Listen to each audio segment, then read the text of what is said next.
माघी गणेश जयंतीच्या निमित्ताने सिद्धिविनायक बाप्पाची रथयात्रा निघालेली आहे। हे तुम्ही पाहू शकता की अत्यंत सुंदर मूर्ती जी आहे ती रथवर ठेवून तिथं रथयात्रा काढण्यात आलेली आहे आणि ह्या रथयात्रामध्ये मोठ्या संख्येत जे भाविक आहेत नाचत गाजत वाजत रथयात्रामध्ये सामील झालेले आहेत। मात्र माघी गणेश जयंती नेमकी काय आहे किंवा ह्या संदर्भात ह्याचा जी परंपरा आहे ती का साजरी केली जाते या संदर्भात बोलण्यासाठी आमच्यासोबत सिद्धिविनायक मंदिराचे ट्रस्टी राजाराम देशमुख जी आमच्यासोबत आहेत, त्यांच्याशी बोलूया। सर,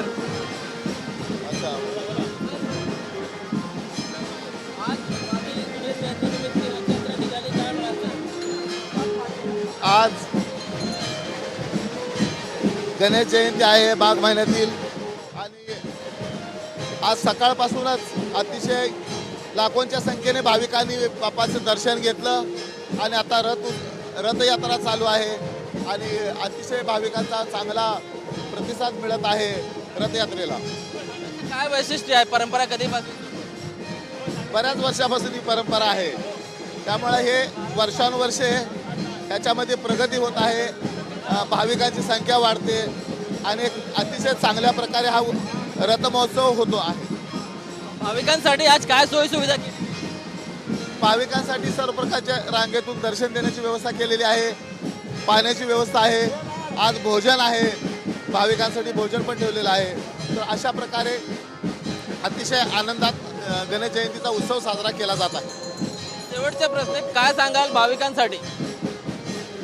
बाप्पांना एवढं सांगू इच्छितो की सर्व भाविकांना सुखी समृद्धी ठेवा, हीच बाप्पाचरणी प्रार्थना करेन। हे होते सिद्धिविनायक मंदिरचे ट्रस्टी राजाराम देशमुख जी। माघी गणेश जयंती अनेक वर्षापासून साजरी केली जात आहे आणि ही परंपरा आहे सिद्धिविनायक मंदिरातर्फे अनेक वर्षापासून साजरी केली जाते आणि आजही ही यात्रा निघाली आहे आणि या यात्रेमध्ये मोठ्या संख्येत भाविक सहभागी झाले आहेत। कॅमेरा पर्सन मनीषसह ब्रजभान जयस्वार, TV9 मराठी।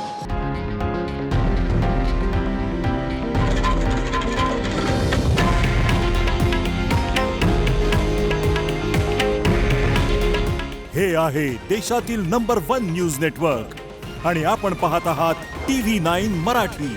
काळजी तुमची, हित महाराष्ट्राचं।